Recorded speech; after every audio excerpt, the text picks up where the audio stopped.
The metaverse is emerging as the next big technology platform and promises to be the next frontier for human experiences on the internet. Into the Metaverse covers companies, technologies, and trends that are bringing these promises to life. Join creator and host Jonathan Ross Friedman, founder and CEO of Super Social, as he interviews the brilliant minds that are building, shaping, and investing in the metaverse. All right, welcome to Into the Metaverse. Today we have a really interesting episode because Marcus is the founder and CEO of The Gang. The Gang is a fellow studio that builds games on emerging platforms like Roblox and Fortnite and others. Marcus and I have known each other for quite a few years now. We've even shared a panel or two. And Marcus, I'm really excited to welcome you to the podcast. We're going to have such a fun conversation, especially in today's world where there's so much uncertainty. We're going to talk about some more fun things and things that really deal with the future. So great to have you here. Excellent to be here, and thank you for inviting me. I'm very excited for this discussion. So first and foremost, let's start by taking a few minutes. I just want to hear a bit about what has led you to start The Gang, and why did you start The Gang at the time you started The Gang, and why then? I wish I could say there was by plan, but it wasn't. It was purely a coincidence that we did it. So to bring it back, I was doing a few investments previously, and one of the companies I invested in was a gaming company sitting in Sweden, and then we sold that company. Then the founder of the company a year after came to me, and he wanted to do something new and asked if I was up for doing something. And then we looked into maybe we should build a game. Not on Roblox, not on the UDC platforms. They were not even on our horizon. We were thinking to build a game on Steam, a traditional game. And the idea was actually just to have something to do, to have a hobby, because I was quite bored in my life, and so was he. And then we looked into what kind of game we wanted to build, and we wanted to build a first-person shooter, a Fortnite type of game, publish it on Steam. At the same time, we got into Roblox by coincidence. So a guy that we knew came over for a coffee at the office we were sitting at. He was very, very good friend with one of my very good friends.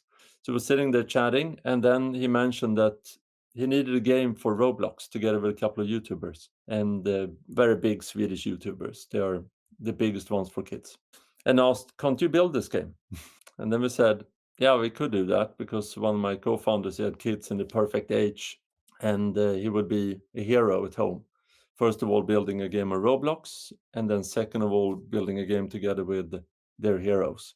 So we took the gig, and this was 2019. And then we saw the opportunity on Roblox. We saw that there were millions of players. No one really spoke about Roblox at the time. And there were not really anyone focusing on the business part of Roblox. They were mainly the ones doing games because they loved doing games, and mainly for themselves and for their friends, kind of on the millions of friends on the platform. So we looked into it from a business angle, and then we said, maybe this one will take a similar path as social gaming on Facebook, for example, with Facebook games. And then we are very, very early into the platform. So we started to build on the platform instead of doing on Steam or mobile, where everyone else was. Then we said, let's just do Roblox and see where it takes us. Launched our first game 2019 around December, and then now we built a few more after that. 2019 you started. No one was talking about Roblox. Obviously, COVID put a lot of fuel into the fire of platforms like Roblox. We all know where Roblox is today, about 80 million daily active users. Back in 2019, it was probably around 20, maybe even less. So 4 times growth in such a short time. Tons of skepticism in the last few years. What happens after COVID when kids are back to school, and Roblox kind of demystified everything that people thought and have grown immensely over the last few years. But I want to go back to 2019, 2020. It's not trivial to start a company with an initial vision of building a game on Steam, which is a very different beast than building on a platform like Roblox. And you saw that opportunity from the conversation we had with your friend who built a game with a YouTuber. What gave you confidence as a CEO and your colleagues to continue and double down on the platform beyond just the numbers of what was happening with COVID? And then as you think about that, I want to also ask already, what still gives you confidence that Roblox is a really important platform to be a part of? I think that's an interesting question. First of all, I can answer it by saying that the first instance of the game that we built, because Roblox is very, very different. It's a different beast altogether. It's and my co-founders are coming from gaming. I'm not. I'm more from digital marketing and finance background. But they're coming from gaming, all of them, and been in gaming from everything from I think now 15 years up to 25 years or something. Who counts? And then we looked into Roblox the first time and we said, how difficult can it be? We saw all these games, they looked quite blocky, they didn't look super professionally built. So then we thought, by coming in with professional experience, we're gonna crush this. We're gonna nail it. We built the first game, we had the YouTubers, and we were like, we're gonna be number one on the platform, easily. Launched the game and everyone hated the game. The community absolutely thought it was rubbish because there was nothing about Roblox with this game. It was only kind of a traditional game that we launched on the platform, and we thought that people would kind of understand and love it, but they didn't. So we actually took it down. And I think this was one of the key things also that led us to continue with the platform, because I'm super competitive. And so are my co-founders, and we don't like to fail. So what we did was that we took this game down and we started to educate ourselves. What is Roblox actually about? More from just looking from the outside. We started to talk with tons of players that we had in our network. We contacted other devs on the platform. That was quite difficult actually, because we're coming from outside and trying to get hold of people with just a short name, and they had no interest of talking to us. We flew to San Francisco, we met with Roblox. So we did our homework. And then we rebuilt the game and relaunched it. And it was way more Roblox. And it became way better. And it's still up. It's not a super success, but I What's the think we game? have had... The first instance was called Lumberjack Legends. That one we took down. And no, this one is called Lumberjack Legends. The first one was called Firewheel. So Lumberjack Legends is the first game we built, or the second instance of the first game. And what And was, I'm very curious, what was the biggest? Obviously, we've been through such a similar journey. Like our first game at Super Social was absolute rubbish. I like to tell the team it was a great Nintendo game, not a great Roblox game. Sadly enough, Nintendo games don't make sense for Roblox, and it wasn't successful. What was that one or two or three things that you felt you guys unlocked that told you, oh, this is the way to do it on Roblox? first of all, we added more social components, which we didn't have from the beginning. It's a social platform. It's I usually say Roblox is a hybrid between a social network and a gaming platform. So we added social components to the game that made a lot of difference. We also made it easier. We did think that people would be able to, because this game is a hybrid between kind of an obby game and a simulator. It's not a linear type of game, but the obby part of it is that you go over lava and these kind of things. So you're not supposed to fall in, because then you need to start over. And the first instance was, we didn't think it was difficult, but then we started to look at players and we saw that they can't even walk in a straight line. Some of them, they're going to fall in if it's too narrow. So we widened everything. We made it super easy, and then people liked it way more. And we also made it linear. We made a goal, a very, very kind of distinct goal. This is where you're going to go. It wasn't a sandbox solution, which the first one was. So we thought that people would figure it out, but they didn't. So now we kind of took it down. We made it very linear, and then said, this is the beginning, this is the end. And there you have goals in between. And I think the social component with adding those instant gratifications all the time made it to kind of the game it is. And it taught us a lot as a studio. It's we can't come in and think that we know so much. And we're still learning, I have to add to this one, because there are so many things we're still kind of have it as an eye opener every single day. And we are now over 200 people in the company in 4 locations, and it's still so many things that we are kind of trying to figure out. One of the, I remember in one of the first conversation you and I had, we were talking about all of the incredible challenges of learning to be successful on the Roblox platform and primarily operating in an ecosystem that is composed of a lot of young people, many of whom never really worked at a company, probably now more than before, but still very young platform, people who have not really worked in different businesses, don't fully grasp the dynamics of being part of a large team. And that posed a bunch of different challenges. And I remember you mentioned to me that a lot of your team members, maybe even everyone at that time, were actually people you brought from off platform, from off Roblox platform. And I'm curious, is that still how you guys at the gang have been approaching the growth of the organization?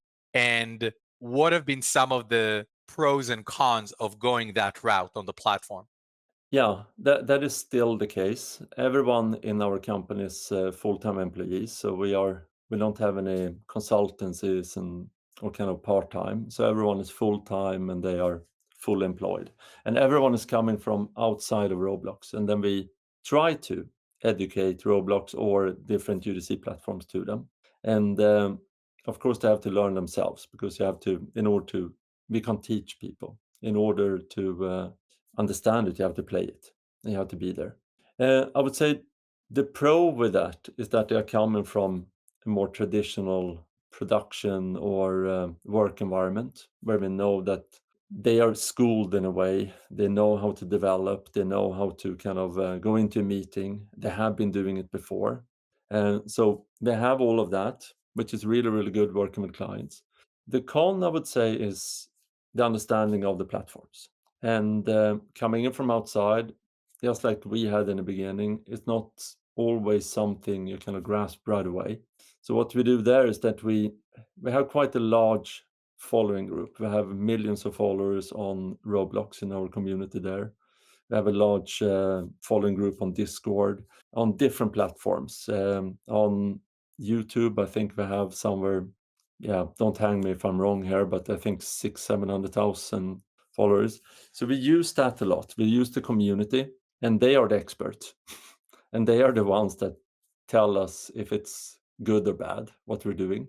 And so we can only build something and then we listen to the community and then we change based upon their feedback. And usually it's an iterative process. So some games, they really don't go in well from the beginning and some really do. But then we listen to the community and sometimes we take it down completely and then rechange. So I would say that's kind of the pros and cons that we have.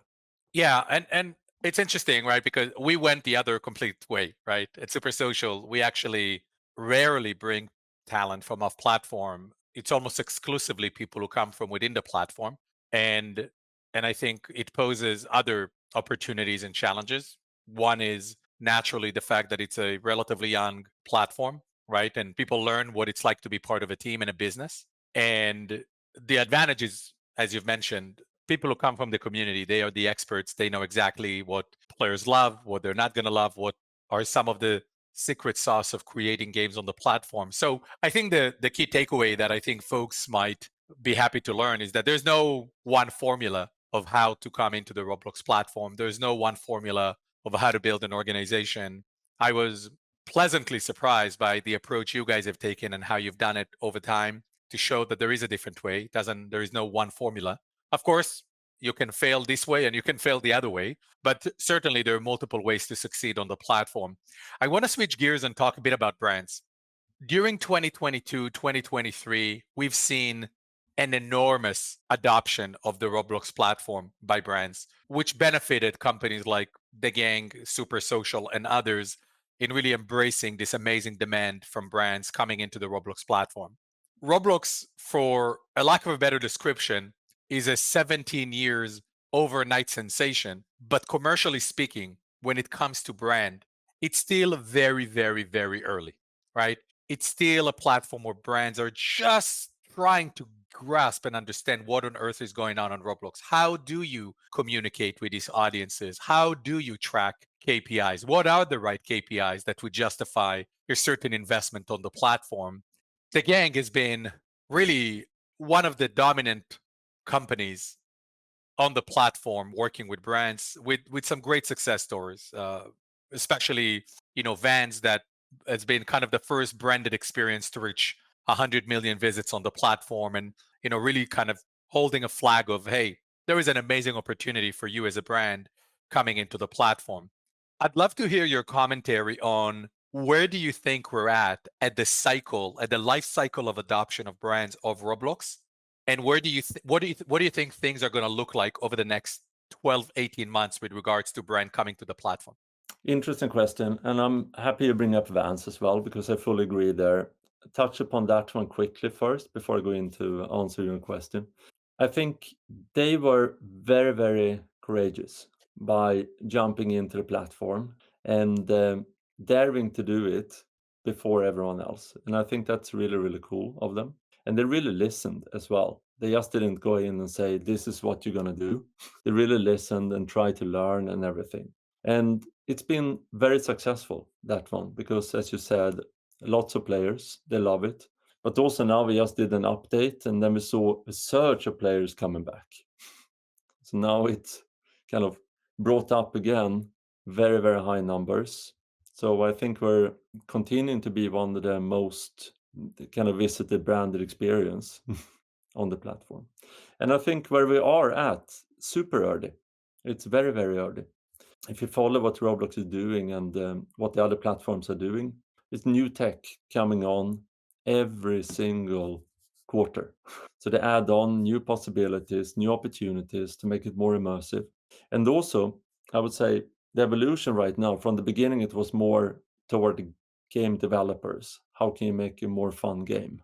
Now they're adding more and more technologies in order for brands to actually have a platform and succeed on a platform.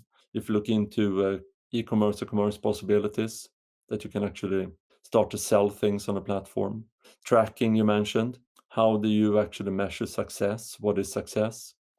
Possibilities to connect with offline parts as well, such as loyalty programs and those kind of things. So there are a lot of things that are adding on at the moment, and we just see the beginning. So now it's just, I would say, a lot of trials that we see at the moment, and also trying to figure out how can you use these platforms. And I usually do parallel to social, because if you look into the social networks, how people use them, and especially how brands use them in the beginning, it's very, very similar. They came in, they had no clue why they would have it, first of all, and then they started just to post whatever. And fast forwarding, looking into what they're doing now, they are selling things. It's a very, very natural part of their ecosystem for the company. Everyone has Yeah. it. Yeah, I think it's interesting you keep going back to that social media evolution, which I like as well as an analogy. It's almost like 2022, 2023 really felt like chapter one, and chapter one on Facebook, if people remember, was how many likes do I get on my company page on Facebook, right? And Yeah. and then people realized, well, these likes means nothing. The comparable on Roblox is the visits, right? Yeah. Now, it's not to say it's not a nice, compelling KPI, but it's not a KPI that actually drives and justifies investment. Because and in between our two companies, we're sharing hundreds of millions of visits across the different branded experiences our companies have built. But it's not something a CMO can go to a CEO of a company and say, hey, dear CEO, we just got 100 million visits in our game. And then the CEO would ask, what does that mean?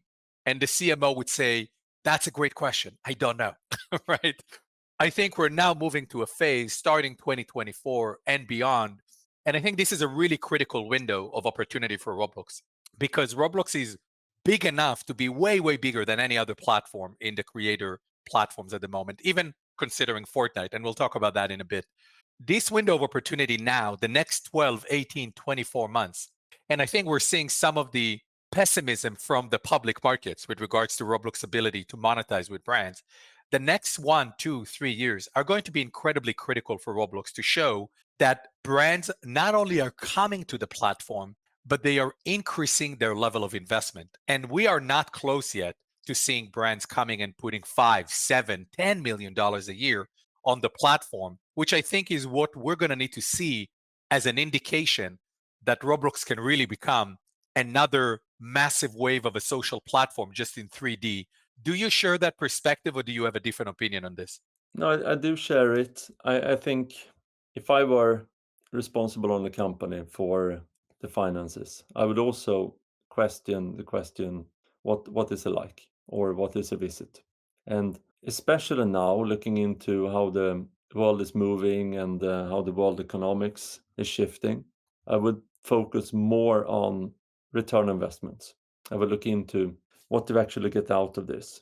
And it doesn't have to be that you actually monetize directly in the game. It can also be indirect monetization. It can look into how can we increase monetization outside for our core products? How can we, for example, increase number of members in our loyalty program? Because if you have a loyalty program, of course, you can put a number on those, and then you quite easily can see when it's kind of paying back. Plus that you have the marketing side of it.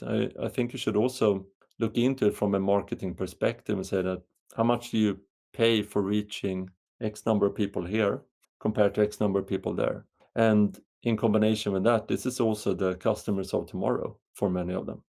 They're starting to become old. You have over 30% of the platform that are 18 or above, which is quite a nice target audience for a lot of companies, because those are the ones that you kind of want to get to embrace your brand or items, because they're going to be loyal customers for many, many years forward. So I think when you look into this platform, especially this one, you can look into it from different perspectives. One, monetization. What does monetization mean? It doesn't only have to be one bucket. Two, what else do you want to get out of it? And three, long term.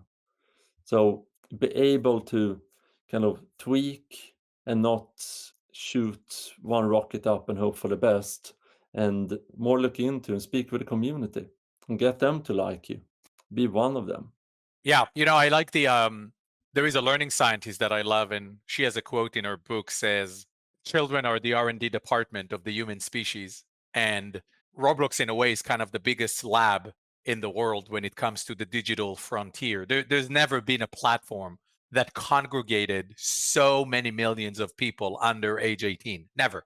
Even Facebook in its prime when it started was always about university students plus. These were already young adults, but 5-year-old, 8-year-olds, 12-year. There's never been a platform that congregated 50 plus million people at that demographic around the world.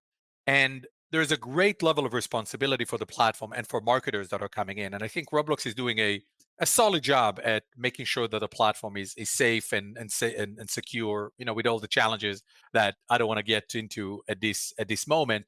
But if there's one thing that there's a bunch of CMOs that are probably listening to the podcast. If there's one thing you want these CMOs of large brands to keep in mind as they think about the way they should approach the Roblox platform in the next 1 or 2 years, what would be your best advice to them? First of all, you know that there are going to come a lot of capabilities and technical capabilities in order to monetize on the platform directly with your products. You can sell things from the platform, and more marketing opportunities. I would jump on and start learning what it's all about before it gets too saturated, before too many brands are already there. I would rather be one of the first one to kind of drive than sitting and waiting and looking at what others are doing and trying to chase. And that's probably one of my main topics. And that's one thing that we speak to a lot of our clients about as well, that we might not know exactly how the community is going to respond to the brand from day one. But by jumping in, by doing different approaches, we will learn together, and the community will also learn together. I And share that recommendation. Get in early, roll up your sleeves. You don't have to put hours, just get in, get your hands dirty, learn how your brand interacts with these communities. I think that's a really valuable advice for marketers. Marcus, yeah, but I think so. And also go ahead. because you don't have to kind of it's an early platform. You have to think about it as an early platform and not as a platform where you know exactly what it is. You can't do one-to-one, just like what we did with the first game. You can't do one-to-one to come in and say, this is how we're going to do it. So you should also be open to try new approaches, which can be really, really good for you. And that's something that you can actually get the payback on. Fully agree. I think what's also incredible as a data point that I want folks to kind of keep in mind, there has been so much excitement on the Roblox platform that over the last few years, there's been 400 brands coming into the platform. I just want to temper expectations for people. There are 5 million businesses running on Shopify, from 300 to 5 million merchants. Like, there is a lot of room for growth for the platform when it comes to brands. And I'm very curious to see what it means for brands as 3D platforms like Roblox become an opportunity. But I also think it will take longer than people think, right? Marcus, you mentioned real world commerce. We had the privilege to do real world commerce integration in LFUP, which was one of the first. And, we're learning a lot. But I also see, and I try and educate people as well. And I'm curious about your perspective. My point of view at the moment is that when people go to Amazon.com, they're not necessarily thinking of Amazon.com as the place they're going to go and play video games. When people go to Netflix, despite Netflix's $1 billion investment in games, Netflix is not a organic, trivial place for people to go and play games. And what I want to say about Roblox, while Roblox has 80 million daily active users, it is a place to come and make friends, socialize, and play games. It is not trivial that those people are going to want to purchase something on Roblox. What do you think about the real world commerce opportunity, and how long do you think it will take until we're seeing that maturity from a commercialization standpoint? I think that's an excellent question. And first of all, the ones that going to succeed are the ones that are more natural to the platform. That's the initial ones. So it's not going to go. It's not going to be, most likely not anyway. I can say it's not going to be someone jumping in and buying a car. That's not going to be the first thing that you think about, obviously, because you're there to socialize, as you say, to hang with friends. But then again, looking into it, for example, if you go to a concert, that's not a natural place to buy stuff either. You go there to see your artist, but then you look into all the commerce possibilities around the concert with the t-shirts and all of those kind of things. I think you can see the similar things here. That's going to be the first iteration. That's going to be kind of first opportunities, the ones that are one-to-one. Say, for example, maybe you're going to start to sell plushes. You can, from the game, you can do these kind of things. Then you're going to start to see a new behavior, and this will start to increase in an understanding on the platform that it's actually more closely connected with commerce. But I fully agree with you, it's not going to happen overnight, but it's going to be in steps, and it's going to be the easier things, the smaller things to purchase initially that are very, very connected to where you are and why you are there.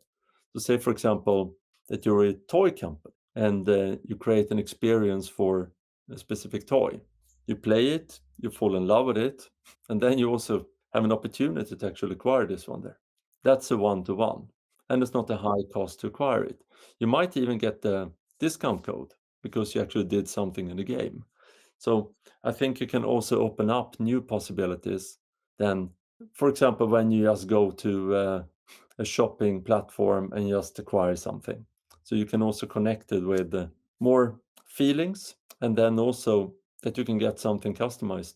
The things that I got first very excited about Roblox is that because of the sheer size of the community, and because it's not just a community of players, it's also a community of creators, right? There's an estimated, let's call it 1 million creators and developers on the platform, right? Most of them, many of them are more amateur, not professional studios. But that also means that there is just a constant, never ending influx of new IP created. Now, most of that IP is not IP that you would say, oh, that would be a perfect Netflix show for kids, right? It's not. But there's certainly an opportunity for new IP to be created. How big do you think Roblox can get as a platform where prime mass market IP can actually be born on the Roblox platform and then get out of the Roblox platform into other gaming platform, other linear media platforms, et cetera, et cetera? That will happen. You have seen a few kind of initial trials, but mainly from building an IP on the platform. And I fully agree with you. Most IPs on the platform are probably not transferable to a Netflix series or something else. Some of them are, but a lot of them are not.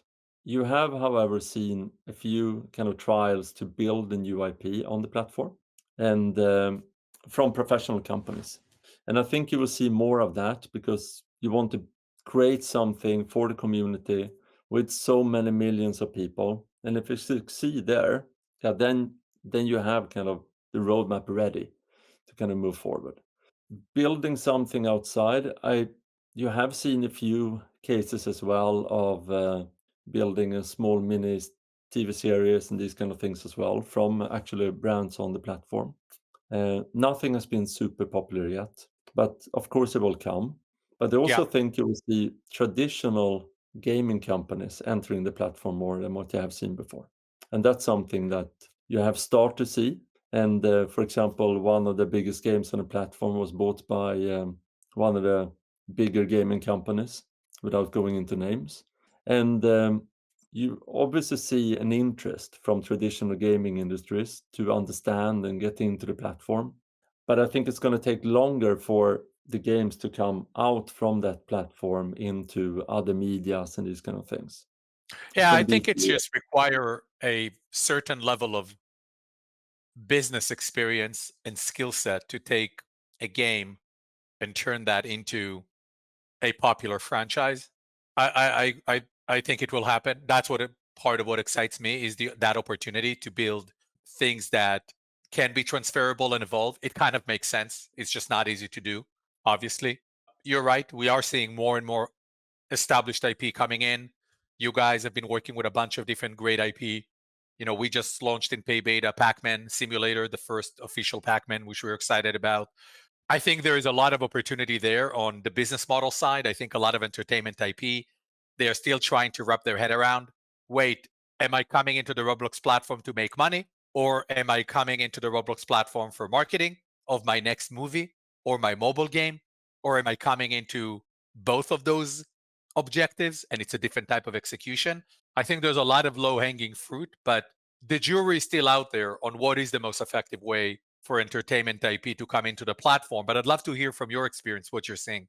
No, but I think depending on what kind of brand you are, there is a place for you on the platform, first of all. And if you look into entertainment IPs, we recently launched a Shrek game on the platform together with DreamWorks, NBCU.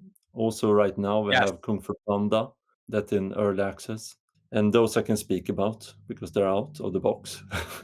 And we have seen quite a lot of interest for both the games. And I think looking into that one, because Shrek is an IP that's slightly toward an older, more mature audience. And one of the main reasons to have it on the platform is to kind of find the younger audience and kind of reinvent them. And Shrek is also very, very memey. So a lot of people have seen the memes around Shrek, but they might not have actually seen the movies. So, and I think that part is quite interesting to kind of put in IPs into a younger audience so they get to love the characters as well, but from a And and different perspective. and I want to add on that if I can for a sec. What's really interesting about using the example we mentioned, if it's Shrek or Pac-Man, what's really beautiful about the Roblox platform is that it's a young audience. Some of them actually were not born when these IPs came to life. And it's almost an opportunity. It's not almost, it is an opportunity for the right entertainment IP to reimagine the IP for that new audience and the new platform, right? Bringing Shrek to the Roblox platform, it's not a trivial effort. It's taking a movie and translating into a social, immersive 3D game. Taking Pac-Man, a 40-year-old IP from a different era, and translating that to a social, immersive 3D game is non-trivial. Kung Fu Panda as well. And I think there needs to be an incredible level of patience and trust from these entertainment companies in the studio partners they're working with, and also believing in the long-term potential of bringing this IP into the platform, especially as it's not getting easier for these companies on how to monetize their IP.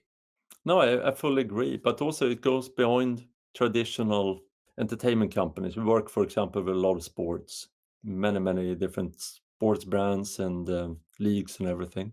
Everything from FIFA to NHL to Wimbledon and US Open. But the objective there also, I would say, is twofold. It's very similar in a way. How do you get the younger audiences interested in coming in there and get an interest, but also mainly get an interest also for sports, to kind of get in there, fall in love with something that you do in the physical world, but you do it here in digital. But one of the main objectives is also to get them interested in actual sport, to also get them to close the computer and then go out and kick a ball because they saw cool stuff in the game and then they go out and do it. And I think that's something that excites me a lot as well, to kind of actually help a bit of the community, not just growing the screen time more and more, but also go beyond that. And also the social aspect that I really love with it, because you have this, how can you actually get people to socialize a lot and not only sit and play, but actually educate themselves, learn from each other. And we see that a lot as well, which I get very happy, because sometimes when we miss to kind of communicate how to play a game that we built, a lot of times there are people standing there and acting as teachers, but they're kids. And just helping each other and telling them, no, you do this, or kind of help them to optimize. Oh, if you do this instead, it's going to be way better. And I love that, because it shows how strong community it is and how much kind of positiveness there is around it. I fully agree. It's a very special community, both in terms of creators and users, and not surprising, right? There's so much optimism and great positive dynamics when you're young. Then we lose it when we become adults or try and keep it as we get old. Marcus, I want to switch gears, and for a few minutes before we wrap up, I want to talk about one more thing. Obviously, Roblox is an important part of the gang's business, but what's beyond Roblox? What are you looking at? What are you thinking about? How do you see the ecosystems over the next coming years, and what are some of the other bets you're thinking about, without divulging into too much detail, but more from a vision perspective? How do you think about the evolution of the gang? Yeah, to answer your question, I'm going to go back first. We focused entirely on Roblox for quite many years, and without looking in any other direction, because we actually wanted to understand and learn the platform before we moved on.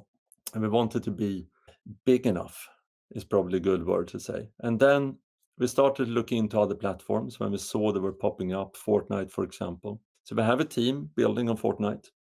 We built, I think, 6 or 7 our own experiences. We have also built for brands. So we built with American Express and Wimbledon. We have been on Epic's top pick 3 times, I think. So we have been one of the top 60 biggest game on Fortnite.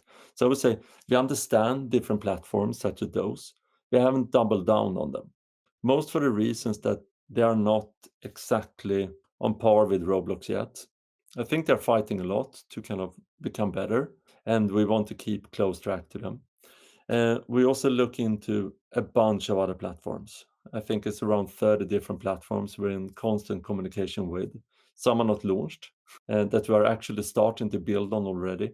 And apart from that, we're also going back to our roots a bit. So we have 2 games in production for Steam. And That's exciting. yeah, it's going to be fun. So we are, I would say, the vast majority of our business is Roblox. That's where we started. That's where we see most interest from brands. But we also want to try different things and do things that we like. And that's also our company from the beginning. When we created it, was one part working with brands and IPs, and one part building our own games. And we stick to that one from day one. And that's also, I think, one of our success cases, why we have succeeded, because we built our own things. We didn't only build for brands or IPs, we built also our own things. We failed with our own things and put the learnings to our brands. And that's what we're doing a lot with other platforms. We go in, we build things that we think is fun. And then it might succeed, it might fail, but then at least we know.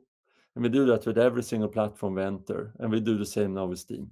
We do things because we think it's fun, it's our own investments, It's not someone else's money.